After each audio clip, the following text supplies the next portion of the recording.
தமிழியன் முருகர்களுக்கு வணக்கம். ஔவையாரின் ஆத்திச்சூடி.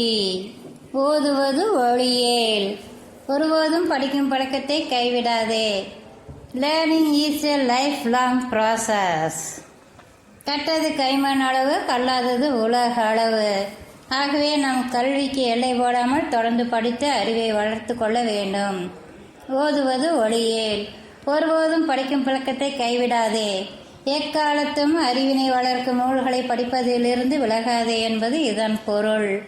வாழ்வில் வெற்றியடைந்த முன்மாதிரியாக ரோல் மாடல் சுட்டிக்காட்டப்படும் அனைவரிடமும் காணப்படும் பொதுவானதொரு குணம், அவர்கள் சிறந்த வாசிப்பாளர்களாக நிச்சயம் இருப்பார்கள்.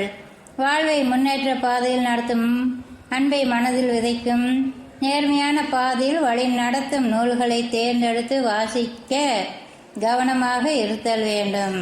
கடுமையான உடல் உழைப்பு அல்லாமல் தீவிரமான சிந்தனையே வாழ்வில் மாற்றத்தை உருவாக்கும். புத்தகம் மூலம் கற்றுக்கொள்ளாதவர் தவறுகள் செய்து அதனால் ஏற்படும் கஷ்டத்திலிருந்தே கற்றுக்கொள்வர்.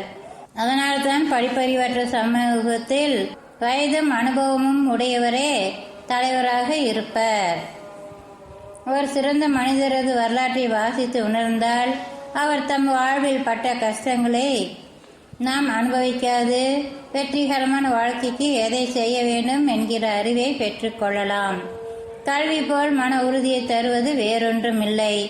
ஒரு பிறப்பில் கற்ற கல்வி ஒருவனுக்கு 7 பிறப்பும் தொடர்ந்து உதவும் என்று திருக்குறள் சொல்கிறது.